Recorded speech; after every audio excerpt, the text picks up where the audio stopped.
So if you've been exercising in the gym, you're doing more reps, you're doing heavier weight, or you're not building muscle, then stick around because in this video, I'm gonna reveal the reason why you might not be getting the gains that you feel like you deserve. So a lot of people think if you wanna build muscle, if you wanna get big, you gotta lift big. And I'm here to tell you that ain't it. That ain't true. The reason why is because in order to gain more muscle, in order to gain more weight, you gotta not burn more calories than you're eating. You see, if you're not eating enough calories to be greater than what you're burning off, then you're gonna be losing weight. It'd be like taking $10 out of your wallet, but you're only putting $11 in every 2 weeks. You know, eventually, you're gonna have no money. There's not gonna be anything in your wallet. So similarly, if you're burning more calories than you're eating, you're just gonna be losing weight. So why then would you be in the gym doing more exercises, more reps, more sets, if all that is gonna do to cause you to burn more calories? So if you wanna build some more muscle and you feel like you're not eating enough, or you feel like you can't get enough food in your system and you just keep losing weight, first thing I'd say is cut your workout in half. Do half of what you're doing and just make sure that each exercise is hitting the right muscle group in the right way to build it in a fashion that you feel like is going to add to your physique. So if you feel like your chest is small, only focus on chest. If you don't feel like your triceps are small, then don't be focusing on triceps. If you want to get your legs bigger, like your quads, then focus more on your quads. Same thing for calves. You have my full permission to focus only on calves if you want to build your calves. So that's the first thing. If you're struggling to put on more muscle because you're doing all these reps and you're doing all these sets, then that actually might be the thing that's holding you back. And then the second thing, I'm lifting all this heavy weight, lifting big to get big, but I'm not getting big. Well, it's 100% possible to get stronger without getting bigger. It's not possible to get bigger without getting stronger, but you most certainly can get stronger without getting bigger. The reason why, because your body can lift way more weight than you even realize. There's like this system, there's this inhibitor in our brain that prevents us from using the full capacity of our muscles' strength, because if we were to tap into that full strength of our muscles, they would quite literally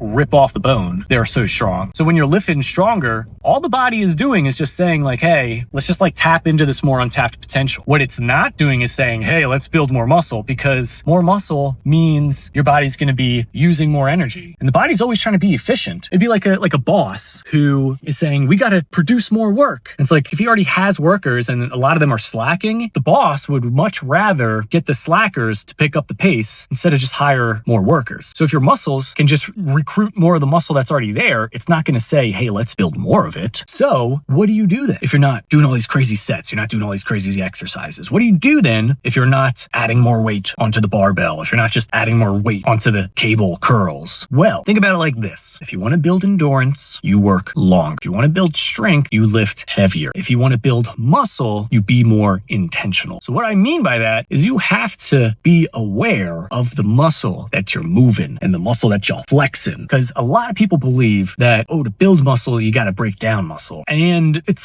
yes and no, because if you're exercising properly, as a result, you may break down muscle. But the thing that stimulates the muscle growth, it's more of a neural, meaning mind thing, than it is physical strain. So what happens is when you're doing each rep, when you're flexing every single muscle fiber that you can, it's tapping into your central nervous system. So you got these wires that's coming from the brain, going down the spine, out of the spine, and into the different muscle group. And every single rep that you do, there are these signals getting sent, like a zoom, zips down, this electrical signal, and it zaps the muscle and it releases these chemicals, forces those muscles to contract. And the more that signal gets sent, the more the nervous system is getting work. And the more that the nervous system gets work, a byproduct of that is it tells the muscle to grow. That's why doing things like increasing time under tension, which means you're not just moving the weight fast willy-nilly. It also means you're not just doing 2 strong reps. It's you're doing 12, 16 reps, but you're doing them slow because it's getting those signals, and it's zoop, zoop, zoop, zoop, zoop. And it's lifting, and slow down. And it's you're constantly tapping into those nerve fibers. And with the squeezing and the flexing, you're getting the blood pumping into those muscles, getting all the nutrients in there. And that, it's like a recipe. And when you're doing something like baking a cake or baking cookies, if you forget an ingredient like salt, or if you forget an ingredient like eggs, the outcome is going to be something, but it's not going to be cookies. It's not going to be a cake. So when you're lifting, the outcome is going to be something, but if you're not lifting with intention, tension, if you're not flexing, if you're not doing like 12 to 16 slow and controlled reps, if you're not feeling the burn, if you're not having all of those things, and of course, we're assuming you're doing good form, but if you don't have all those things, then you're missing key ingredients in the recipe for building muscle. So these are factors that take place in the gym. We're not even talking about nutrition and stuff, but if you're in the gym and you're doing those reps, if you're in the gym and you're lifting that weight, make sure that you're lifting it slow, make sure that you are contracting the muscles, make sure that you're doing full range of motion, make sure that you're flexing and you're feeling that burn, and you'll be setting yourself up for success. Thank you guys so much for watching. Hope this was very insightful. Make sure to follow for more videos like this, and I'll see you in the next video. Peace.